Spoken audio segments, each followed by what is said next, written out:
Now, you might be wondering, what am I doing with a butt plug? This is not a butt plug, this is a sponge, and this is Beauty Basics Skin. Basically, I'm gonna be talking about skin makeup. I wish I had like a cool jingle or like a cool screen that I could put in. I don't know how to do that. So I'm just not going to. You know, let's get started. Um, so for skin makeup, there's a lot of things out there.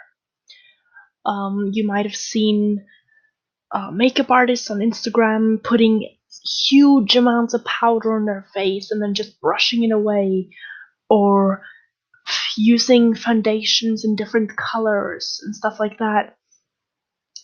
We're bringing it down to basic. This is Beauty Basics after all. So I'm going to start with the innermost layer on the skin.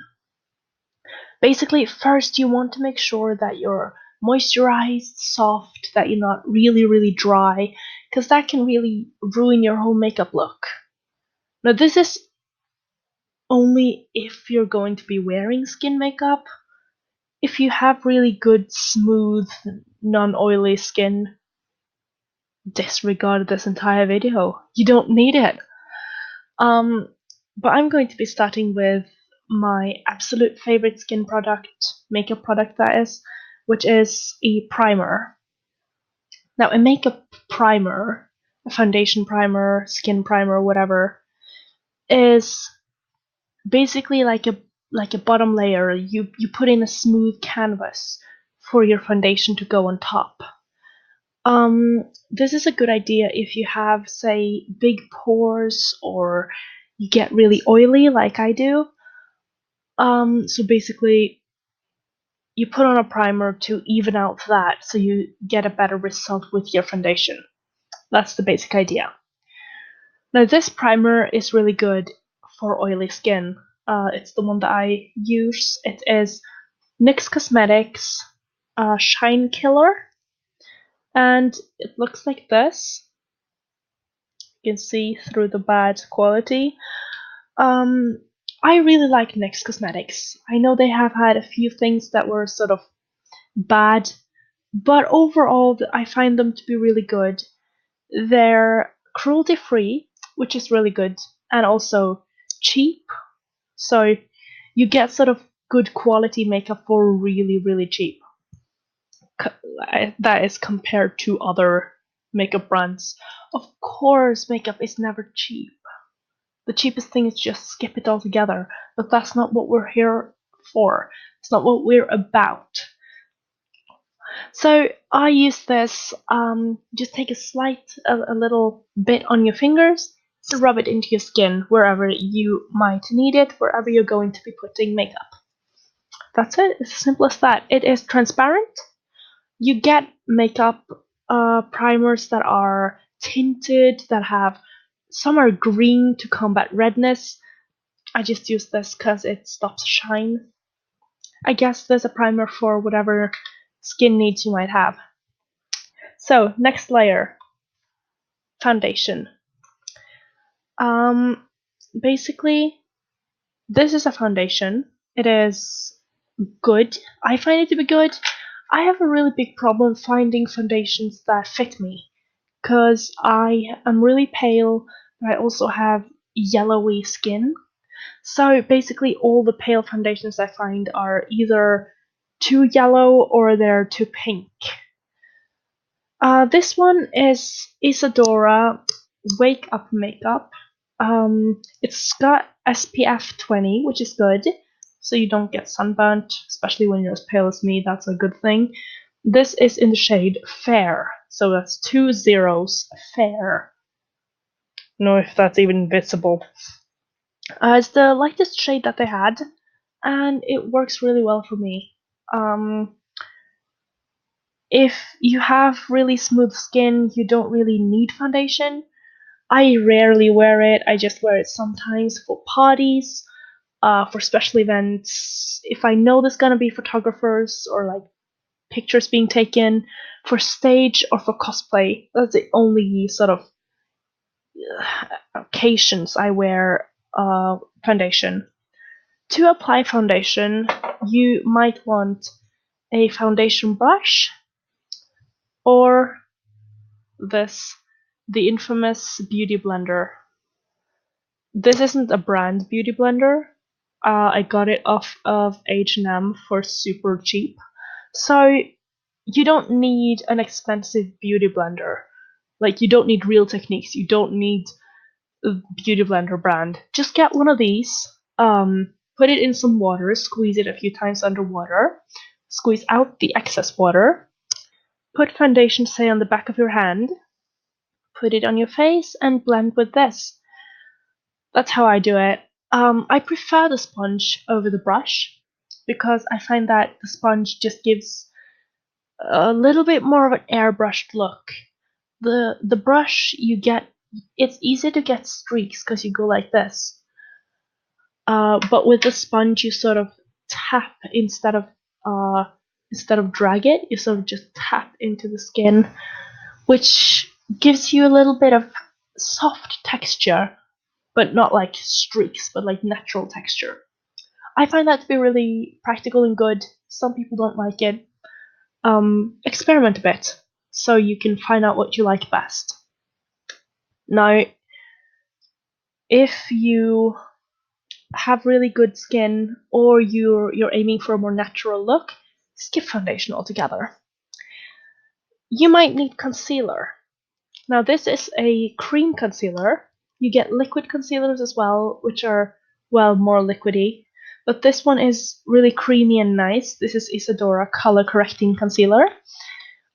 They also have some that are green or like blue or purple for different color correcting purposes. I know the green combats red, so if you get really red in your face, you might want to put that under your foundation or under a skin tone concealer. Now, normally I just skip foundation altogether and go straight to the concealer if I'm wearing any concealer at all.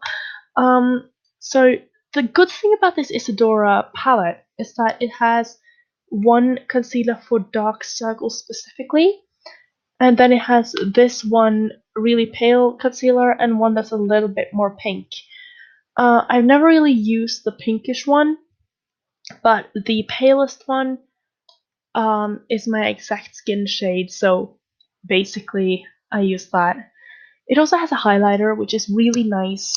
And the dark circles concealer is just more yellowy, more peach toned. So it combats the blue and purple under your eyes if you're really tired and never sleep and stay up all night playing video games, like some of us do.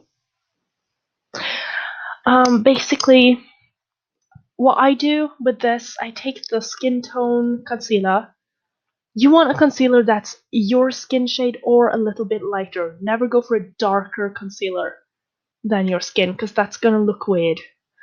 I go in with the dark circles under my eyes, tap it in with my finger because you have 10 free makeup brushes right here. For real.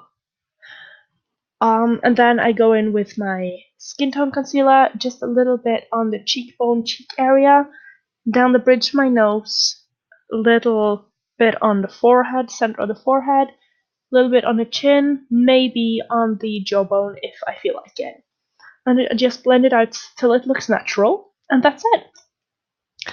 On top of that, again, we have powder. Now, you get a lot of different powders: compact, loose powder, skin tone, translucent. What to choose? I used to wear a lot of skin tone compact powders, but I found that they get really cakey and sometimes really dark. So I prefer wearing loose powders now. This one is maybe the best one I've ever had. No, there was a really good Lush one as well. Emotional Brilliance, I think it was called. Really good Lush powder.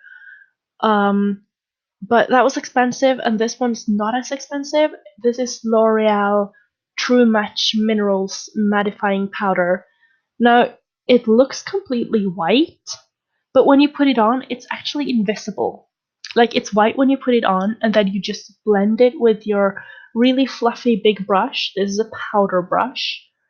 So you just blend it with your really fluffy big brush and it turns invisible.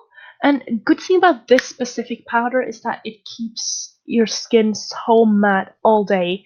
So if you get really shiny like I do, you can put it just what I'm wearing right now is just this, a layer of this primer, and then this powder sort of dusted onto the forehead, down the nose, on my cheeks, and sort of around the mouth and chin.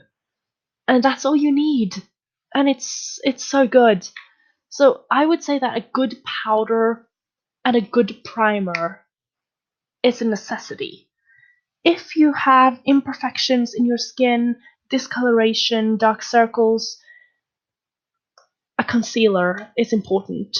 And if you want really full coverage, really sort of create a completely blank slate and then build up some face on it, use a foundation. But if you're a complete beginner, I would say skip the foundation, maybe go for a concealer, get a good primer and powder, and start from there.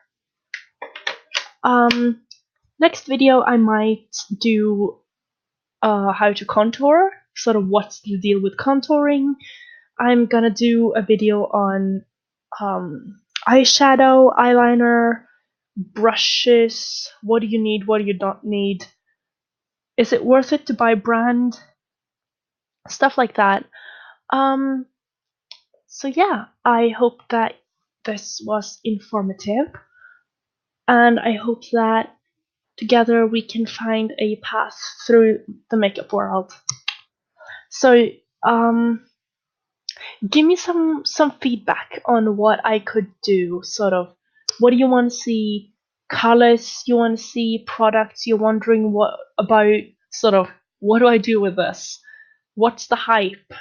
Things like that. Because I do want to share knowledge and I do want to teach and help and explore the makeup world with others. So yeah, I guess that's it. I hope this was informative. I hope it helped. And if not, tell me what I could have done better.